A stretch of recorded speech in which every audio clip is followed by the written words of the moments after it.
ಇಂಗ್ಲಿಷ್ನಲ್ಲಿ KN ಮತ್ತು WR ಪದದ ಆರಂಭದಲ್ಲಿ ಬಂದರೆ ಕೆ ಮತ್ತು W ಸೈಲೆಂಟ್ ಯಾಕೆ ಆಗುತ್ತದೆ? ಇಂಗ್ಲಿಷ್ನಲ್ಲಿ KN ಮತ್ತು WR ಜೋಡಿಗಳು ಪದದ ಆರಂಭದಲ್ಲಿ ಬಂದಾಗ ಮೊದಲ ಅಕ್ಷರಗಳು ಕೆ ಮತ್ತು W ಸೈಲೆಂಟ್ ಆಗುತ್ತವೆ. ಇದಕ್ಕೆ ಕಾರಣ ಇಂಗ್ಲಿಷ್ ಭಾಷೆಯ ಉಚ್ಚಾರಣೆ ಕಾಲಾನಂತರದಲ್ಲಿ ಬದಲಾಗಿದ್ದು, ಆದರೆ ಬರವಣಿಗೆ ಶೈಲಿಯಲ್ಲಿ ಹಳೆಯದಾಗಿಯೇ ಉಳಿದುಕೊಂಡಿರುವುದು. KN ಜೋಡಿಯಲ್ಲಿ ಕೆ ಸೈಲೆಂಟ್, ಎನ್ ಧ್ವನಿ, ನ ಮಾತ್ರ. ಹಳೆಯ ಇಂಗ್ಲಿಷ್ ಮತ್ತು ಜರ್ಮನ್ ಭಾಷೆಗಳಲ್ಲಿ ಕೆ ಮತ್ತು ಎನ್ ಎರಡನ್ನೂ ಉಚ್ಚರಿಸಲಾಗುತ್ತಿತ್ತು. ಉದಾಹರಣೆಗೆ KNEE ಅನ್ನು ಕ್ನಿ ಎನ್ನಲಾಗುತ್ತಿತ್ತು. ಆದರೆ ನಾಲಿಗೆಗೆ ಕ್ನ ಎಂದು ಒಟ್ಟಿಗೆ ಹೇಳುವುದು ಕಷ್ಟವೆನಿಸಿದ್ದರಿಂದ ಕಾಲಕ್ರಮೇಣ ಕೆ ಧ್ವನಿಯನ್ನು ಕೈಬಿಡಲಾಯಿತು. ಈಗ ಪದದ ಆರಂಭದಲ್ಲಿ KN ಬಂದರೆ ಕೆ ಸೈಲೆಂಟ್ ಆಗಿ ಕೇವಲ ಎನ್ ನ ಧ್ವನಿ ಮಾತ್ರ ಕೇಳಿಸುತ್ತದೆ.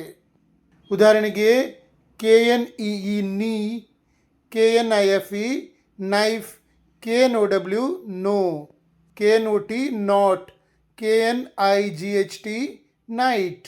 WR ಜೋಡಿಯಲ್ಲಿ W ಸೈಲೆಂಟ್, R ಧ್ವನಿ, ರಾ.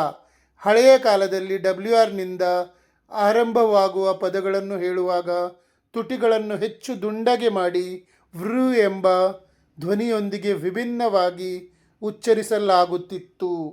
ಆದರೆ ಆಧುನಿಕ ಇಂಗ್ಲಿಷ್ನಲ್ಲಿ ಈ ಕಷ್ಟದ ಉಚ್ಚಾರಣೆಯನ್ನು ಸರಳಗೊಳಿಸಲಾಯಿತು. ಈಗ ಪದದ ಆರಂಭದಲ್ಲಿ WR ಒಟ್ಟಿಗೆ ಬಂದರೆ W ಸೈಲೆಂಟ್ ಆಗಿ ಕೇವಲ R ಅಂದರೆ ರ ಧ್ವನಿ ಮಾತ್ರ ಕೇಳಿಸುತ್ತದೆ. WRITE write, WRONG wrong, WRIST wrist, WRAP wrap, WRECK wreck. ಪದದ ಶುರುವಿನಲ್ಲಿ ಕೆ ಪಕ್ಕದಲ್ಲಿ ಎನ್ ಇದ್ದರೆ ಕೆ ಅನ್ನು ಮರೆತು ಬಿಟ್ಟು ಎನ್ ನಿಂದ ಓದಿ, ಕೆ ಸೈಲೆಂಟ್ ಆಗ್ತದೆ. ಪದದ ಶುರುವಿನಲ್ಲಿ W ಪಕ್ಕದಲ್ಲಿ R ಇದ್ದರೆ W ಅನ್ನು ಮರೆತು ಬಿಡಿ, ರ ಇಂದ ಓದಿ, W ಸೈಲೆಂಟ್ ಆಗ್ತದೆ. ನಿಮಗೆ ನನ್ನ ಟೀಚಿಂಗ್ ಮತ್ತು ರಿಸರ್ಚ್ ಇಷ್ಟವಾದಲ್ಲಿ ನನ್ನ ಪೇಜ್ ಫಾಲೋ ಮಾಡಿ ಮತ್ತು ಶೇರ್ ಮಾಡಿ.